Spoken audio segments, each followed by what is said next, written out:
this Talk Therapy Tuesday. I'm Tanya McLean-Nicholas, licensed marriage family therapist and owner of Renewed Hope Counseling. The year, it has come to a complete end. Can you believe it? Because I can't. I don't know about you, but wow, this year just kind of flew by. But I'm sure it has not been without many lessons for all of us.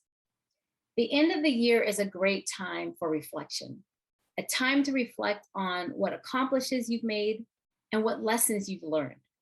For some of us, those lessons have been painful, but they've been necessary. Necessary for your growth, for more wisdom, and even to get closer to your destiny. It's time for some end of the year reflection. So go ahead, grab your tea or your coffee, whichever you prefer, and let's dig in. I've created about 45 TNTs over the course of the past 12 months, and that is a huge accomplishment.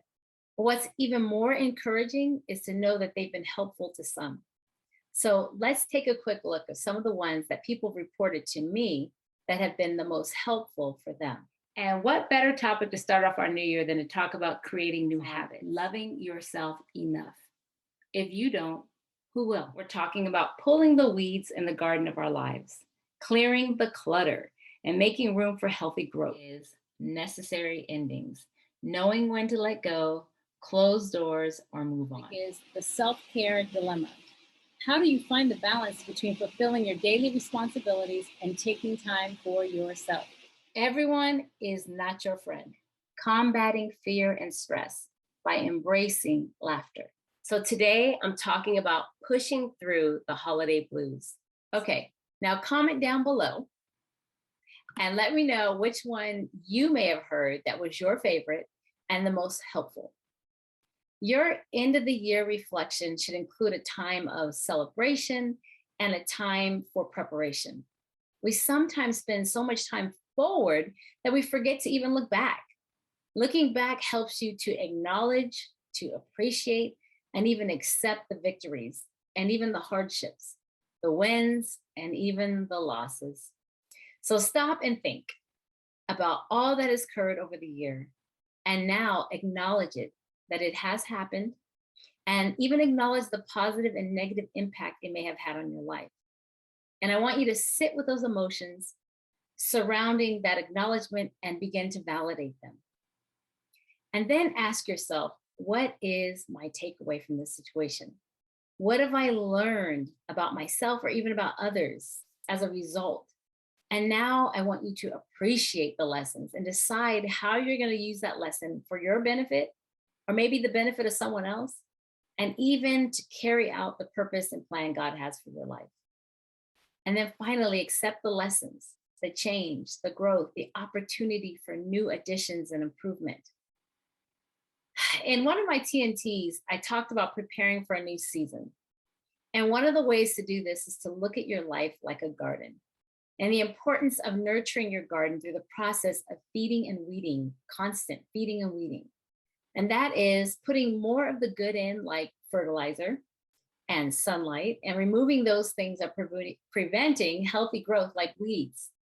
So at the end of the year, I want you to take a moment to do this exercise for reflection. On a sheet of paper, I want you to make a column, and I want you to write all the things that you loved about the year. Think about what worked, maybe some accomplishments, some successes, your wins, maybe even some valuable advice that you may have received. Don't overlook, I should say, anything that seems small to you, because some things that are small are actually really valuable. In a garden, we're going to see these things as fruit or flowers, things that have sprung up over the year. In another column, I want you to write what you would leave out. This is your weeds, the things that didn't work, that caused maybe a setback, some time wasters, things that were unproductive, maybe even letting go of bitterness, unforgiveness towards someone. Now, be careful, because we are so quick to throw out those things that are challenging. Just because something is a challenge does not mean it's a weed in your garden. It very well may be that thing that God uses to create greater growth and change in you, change in your attitude, your behavior, or even your character. Then make another separate column and list all the things that you could add more of to improve. We'll call this your fertilizer. Will it be more time for yourself, better boundaries, more appreciation, gratitude, or maybe acknowledgement for the people you love and people that love you? Maybe more compassion, maybe more patience. And then sit back and review all the things that you've written down and take it all in.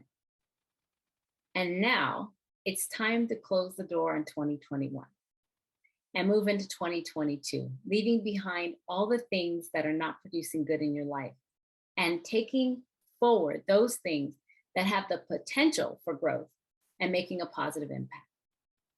Letting go of unproductive emotions and feelings, relationships and habits are necessary because it creates space for new experiences and opportunities. Reflecting on your accomplishments, successes, hardships, and even challenges from this current year are one of the greatest ways to prepare for the new year, because you now have a blueprint for what you would like to produce in the new year. Your preparation will now be reflective, it will be mindful, it will be thoughtful, and even intentional.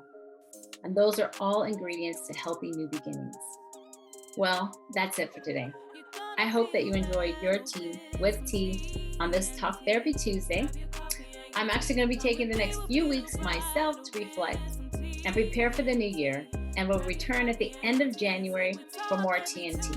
If you're watching on YouTube, you can subscribe to the channel by clicking the subscribe button below so you can get a notification when new videos are posted. Or you can just follow me on IG at TNT1913.